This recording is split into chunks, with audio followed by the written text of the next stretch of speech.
इस मूवी में हम एक नॉर्मल प्लेन को देखेंगे जिस पर रेसिंग का जुनून सवार होता है। ये wings around the globe race में पार्टिसिपेट करके अपनी मेहनत और लगन से रेस को जीत जाता है। ये सादा प्लेन कैसे इस रेस को जीतता है जिसमें पूरी दुनिया का चक्कर लगाना होता है और बहुत से चैंपियंस प्लेन्स को हराना होता है, आए इस मूवी में देखते हैं। इस दौरान इसे बहुत सी मुश्किलात का सामना करना पड़ता है। मूवी बहुत ही इंटरेस्टिंग होने वाली है, आप जल्दी से इसे लाइक कर दें।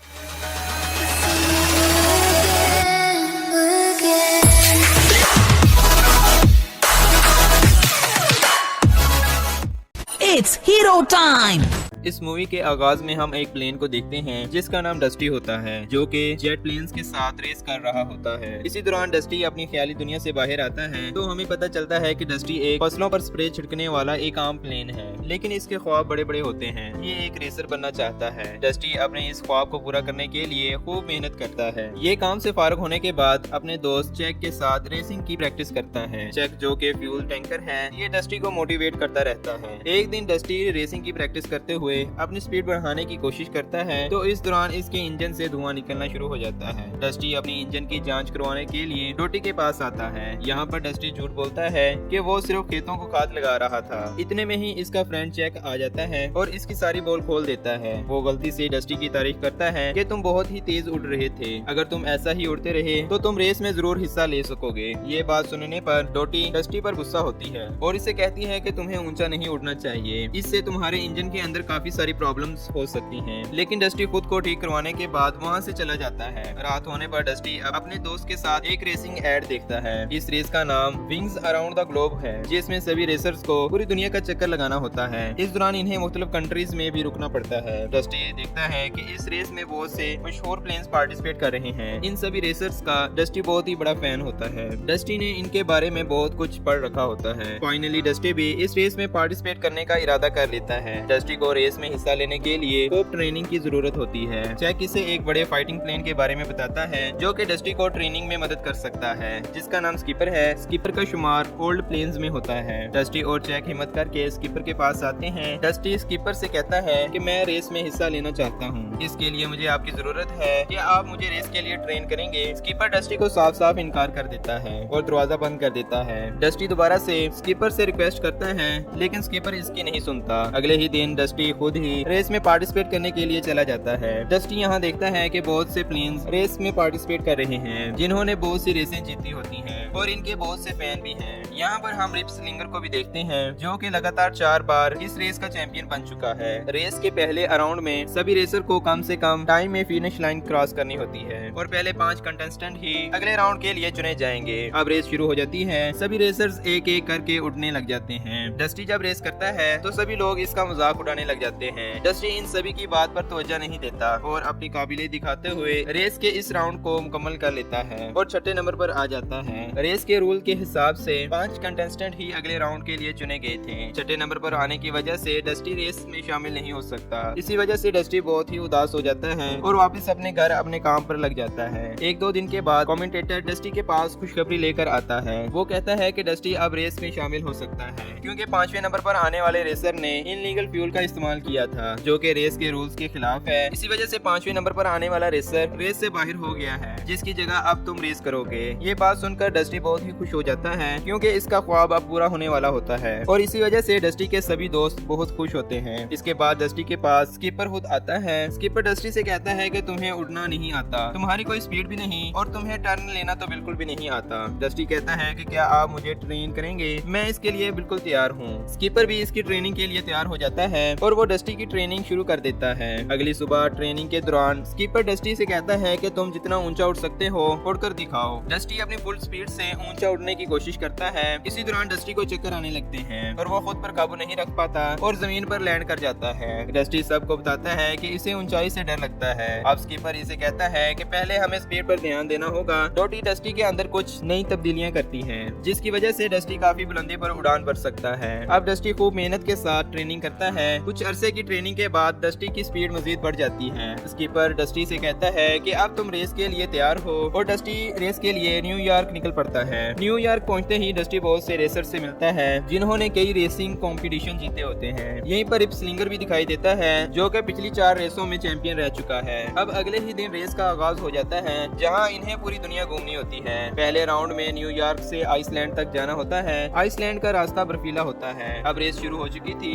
सभी प्लेन्स फुल स्पीड से रेस करने लग जाते हैं, लेकिन डस्टी ऊंचाई से डरने की वजह से नीचे उड़ता है और इसी वजह से वो सबसे आखिर में पहुंचता है। यहाँ डस्टी अपने दोस्तों से राब्ता करता है। स्कीपर इसे गाइडलाइन देता है और अगली दफा ऊंचा उठने की सलाह देता है। थोड़ी ही देर बाद सभी रेसर्स को अपना सफर दोबारा शुरू करना होता है। इसमें इन्हें आइसलैंड से जर्मनी की तरफ जाना होता है। रेस शुरू हो जाती है। रास्ते में एक प्लेन जिसका नाम बुलडॉग है, इसके इंजन की खराबी की वजह से इसका फ्यूल इसके फेस पर आ जाता है। इस वजह से वो रास्ता नहीं देख पाता और नीचे गिरने लग जाता है। डस्टी इसकी ये हालत देखकर इसकी मदद करता है और वो इसे रास्ता बताते हुए बहुत ही एहतियात से लैंड करवाता है। इसी चक्कर में डस्टी फिर से आखिरी नंबर पर आ जाता है। बुलडॉग इसका शुक्रिया अदा करता है और कहता है कि अगर डस्टी आज इसकी हेल्प ना करता तो वो क्रैश हो जाता। इसी रात डस्टी को इसका एक फैन मिलता है जो कि इसे मशवरा देता है कि अगर तुम अपने खाद वाले बॉक्स को निकाल दो तो तुम और ज्यादा स्पीड से उड़ सकोगे। डस्टी को ये प्लान अच्छा लगता है और वो ऐसा ही करता है। अब तीसरे राउंड में हम देखते हैं कि इन्हें जर्मनी से इंडिया जाना होता है। इस रेस में सभी रेसर्स को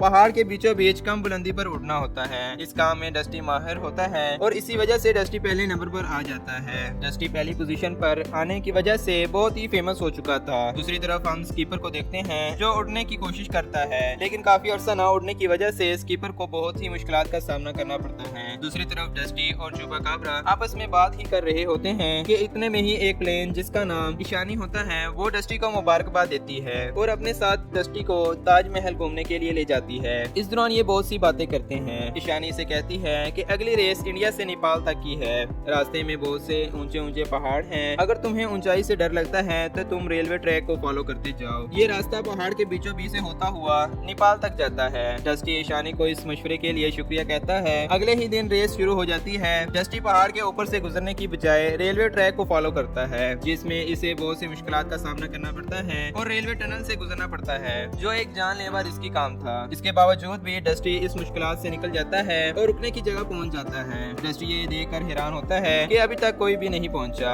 यानी डस्टी फिर से पहले नंबर पर आ गया था। सभी ऑडियंस ये देखकर हैरान होती है कि एक मामूली प्लेन कैसे इतनी तेज उड़ सकता है। डस्टी को अब पता चल गया था कि ईशानी ने इसे ट्रैप में फंसाया था, वो भी रिप स्लिंगर के कहने पर। डस्टी ईशानी से कहता है कि मुझे तुमसे ये उम्मीद नहीं थी और रिप स्लिंगर का शुक्रिया अदा करता है कि तुम्हारी वजह से ही मैं आज पहले नंबर पर आ सका। रिप स्लिंगर इसे देखकर बहुत ही जेलस फील करता है और इसी तरह डस्टी नेपाल से चाइना तक की रेस भी जीत जाता है। डस्टी अब सभी का चहीता रेसर बन गया था। चाइना पहुंचकर डस्टी अपने दोस्तों से बात करता है। डस्टी के सभी दोस्त इसे खुशखबरी देते हैं कि वो डस्टी से मिलने के लिए मेक्सिको आ रहे हैं। इसी रात डस्टी अपने फ्रेंड चुपाकाब्रा की भी मदद करता है। अगले ही दिन रेस शुरू हो जाती है जो कि चाइना से मेक्सिको तक की थी। सभी रेसर्स को समुद्री रास्ते से होते हुए तूफान से बचते हुए नेविगेटर की मदद से इस रेस को मुकम्मल करना होता है। रिप स्लिंगर नहीं चाहता था कि डस्टी इसकी जीत के बीच में आए और वो डस्टी को रास्ते से हटाने के लिए अपने छोटे प्लेन्स को डस्टी के पीछे लगा देता है। ये छोटे प्लेन डस्टी का नेविगेटर तोड़ देते हैं। डस्टी का नेविगेटर टूट जाने की वजह से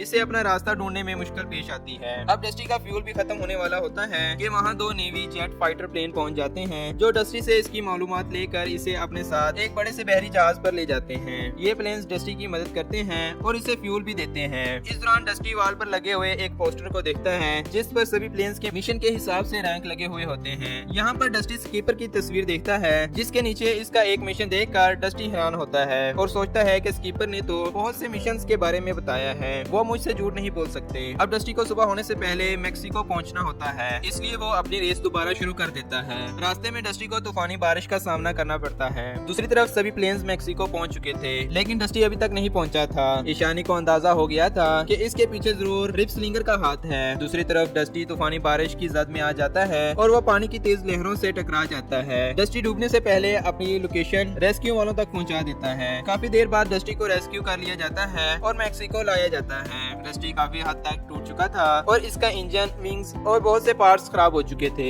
यहाँ पर डस्टी के सभी दोस्त और स्कीपर भी मौजूद होते हैं। डस्टी स्कीपर से कहता है कि मैंने नेवी के शिप में एक पोस्टर देखा था जिसमें आपका सिर्फ एक ही मिशन मौजूद था, पर आपने तो हमें बहुत से मिशंस के बारे में बताए हैं, क्या ये झूठ है? यहाँ पर स्कीपर अपनी कहानी सुनाता है। वो कहता है कि मैं पहले फाइटिंग प्लेन्स को ट्रेन करवाया करता था। एक दिन हम सभी पर हमला हो जाता है जिसके नतीजे में हम सब क्रैश कर जाते हैं। इस हमले में मेरे अलावा कोई भी नहीं बच पाता और इसी वजह से मैं आज तक उड़ने से डरता हूँ। डस्टी स्कीपर की ये दास्तान सुनकर बहुत ही उदास हो जाता है। इतने में ही डस्टी के सभी दोस्त इसके पास आते हैं जिनकी डस्टी ने मदद की होती है और वो अलग अलग पार्ट्स डस्टी को गिफ्ट करते हैं। इन सभी पार्ट्स को देखकर डस्टी बहुत ही खुश होता है और डोटी की मदद से खुद को दोबारा रेस के लिए तैयार करवाता है। अब डस्टी दोबारा रेस में हिस्सा लेने के लिए तैयार हो चुका था। रिप स्लिंगर को ये बात हजम नहीं होती और वो डस्टी को रास्ते से हटाने के लिए दोबारा प्लान बनाता है। इस बार इसका प्लान स्कीपर सुन लेता है। इसके बाद आखिरी राउंड शुरू हो जाता है। ये राउंड मेक्सिको से न्यूयॉर्क तक का होता है जहाँ से इन्होंने रेस की शुरुआत की होती है। एक एक करके सभी प्लेन्स रेस के लिए उठ जाते हैं, लेकिन डस्टी को सबसे आखिर में रेस शुरू करने की इजाजत मिलती है। डस्टी इस रेस को जीतने के लिए अपना पूरा जोर लगा देता है और एक एक करके सभी को पीछे छोड़ता जा रहा था, कम बुलंदी पर उड़ने के बावजूद भी। रिप स्लिंगर को ये बात हजम नहीं होती और वो अपने साथियों के साथ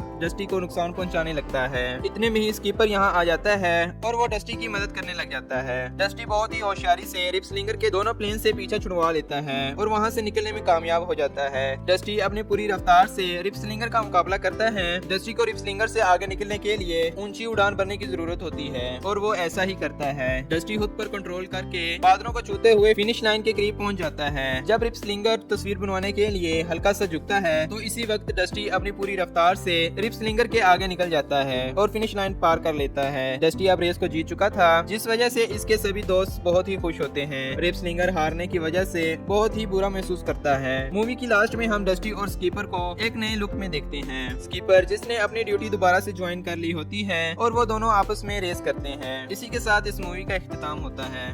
अगर आपको हमारी इस मूवी की एक्सप्लेनेशन अच्छी लगी तो आप इस मूवी को लाइक और दोस्तों के साथ शेयर कर दें। अगर आप इस चैनल पर नए हैं और मजीद ऐसी वीडियोस देखना चाहते हैं तो हमारे चैनल को सब्सक्राइब और घंटी के बटन को दबा दें ताकि आप तक नई आने वाली वीडियोस बआसानी पहुंचती